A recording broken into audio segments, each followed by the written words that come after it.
Assalamualaikum warahmatullahi wabarakatuh. Perkenalkan kami dari kelompok 4 yang beranggotakan saya sendiri Nahla Isna Fahmia. Yang kedua ada Ilsa Salihah dan yang ketiga ada Syifa Zakia Salsabila. Di sini kami akan menjelaskan tentang flowchart dan algoritma.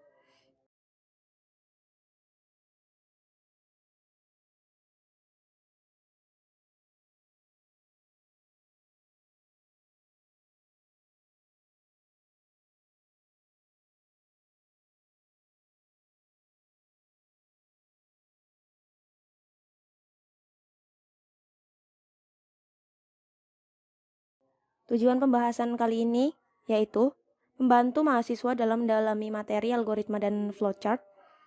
Yang kedua, memberikan pengetahuan bagi mahasiswa. Dan yang ketiga, menjadi panduan bagi mahasiswa dalam melakukan pemrograman melalui algoritma dan flowchart.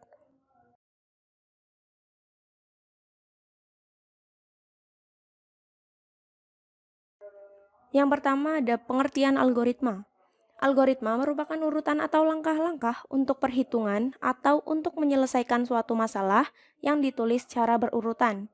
Sedangkan algoritma pemrograman adalah urutan atau langkah-langkah untuk menyelesaikan masalah pemrograman komputer.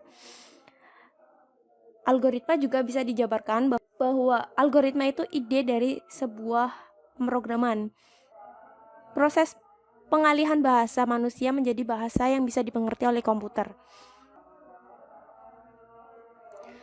Kriteria algoritma. Yang pertama ada penyusunan kriteria algoritma harus jelas dan logis. Fokus terhadap masalah yang harus diselesaikan. Yang kedua, proses yang dijalankan harus jelas atau tidak rancu atau mempunyai dua arti dan mempunyai batasan di mana algoritma akan berakhir. Yang ketiga, ada algoritma haruslah efektif dan efisien untuk menyelesaikan masalah yang ada. Pengertian flowchart. Flowchart merupakan bagan-bagan yang mempunyai arus yang menggambarkan langkah-langkah penyelesaian suatu masalah. Flowchart merupakan cara penyajian dari suatu algoritma. Selanjutnya, pembuatan flowchart. Yang pertama, dalam pembuatan flowchart tidak ada kaidah baku. Maksudnya di sini tidak menggunakan atau tidak ada ketentuan-ketentuan ataupun syarat-syarat tertentu. Yang kedua, flowchart merupakan gambaran hasil analisa suatu masalah. Flowchart dapat bervariasi antara satu pemrograman dengan pemrograman lainnya. Secara garis besar, ada 3 bagian utama, yaitu input, proses, dan output. Yang selanjutnya, sistem flowchart, yaitu bagian yang memperlihatkan urutan prosedur dan proses dari beberapa file di dalam media tertentu. Melalui flowchart ini terlihat jenis media penyimpanan yang dipakai dalam pengolahan data. Contoh, seperti keyboard ke CPU, kemudian CPU ke disket, lalu disket ke CPU kembali, lalu CPU baru ke video. Yang kedua, program flowchart, yaitu bagian yang memperlihatkan urutan dan hubungan proses dalam suatu program. Dua jenis metode penggambaran program flowchart. Yang pertama, conceptual flowchart, yaitu menggambarkan alur pemecahan masalah secara global. Yang kedua, detail flowchart, yaitu menggambarkan alur pemecahan masalah secara rinci, seperti input. Hanya menampilkan input, kemudian proses, kemudian output.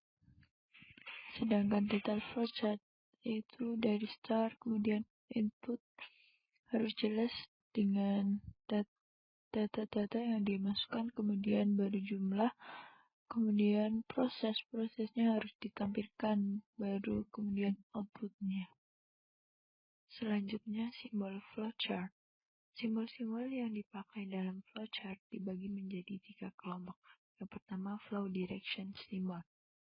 Ada simbol arus atau flow, yaitu menyatakan jalannya arus suatu proses. Yang kedua, simbol communication link, yaitu menyatakan transmisi data dari satu lokasi ke lokasi lain. Yang ketiga, simbol konektor, berfungsi menyatakan sambungan dari proses ke proses lainnya dalam halaman yang sama. Yang keempat, simbol offline connector menyatakan sambungan dari proses ke proses lainnya dalam halaman yang berbeda. Simbol ini digunakan untuk menghubungkan simbol satu dengan simbol lain, disebut juga connecting line.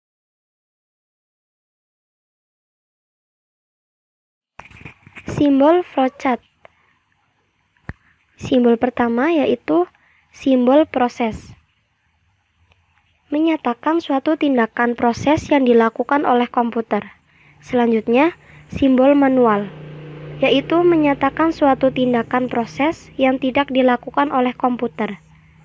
Selanjutnya, simbol decision, yaitu menunjukkan suatu kondisi tertentu yang akan menghasilkan dua kemungkinan jawaban, ya atau tidak.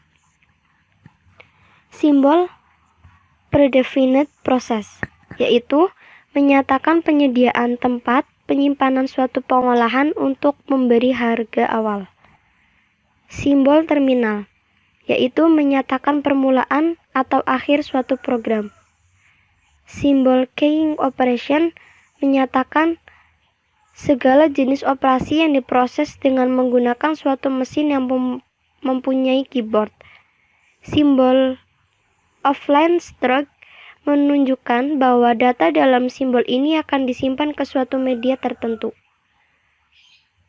Dan simbol manual input memasukkan data secara manual dengan menggunakan online keyboard. Selanjutnya ada simbol input atau output yang digambarkan dengan simbol jajar genjang, menyatakan proses input atau output tanpa tergantung jenis peralatannya. Selanjutnya ada simbol punch card, menyatakan input berasal dari kartu atau output ditulis ke kartu dengan simbol seperti bentuk kartu. Selanjutnya ada simbol magnetic tape, menyatakan input berasal dari pita magnetis atau output disimpan ke pita magnetis, seperti gambar yang bisa kita lihat bersama. Selanjutnya ada simbol disk storage, menyatakan input berasal dari disk atau output disimpan ke disk. Selanjutnya ada simbol dokumen, mencetak keluaran dalam bentuk dokumen atau melalui printer.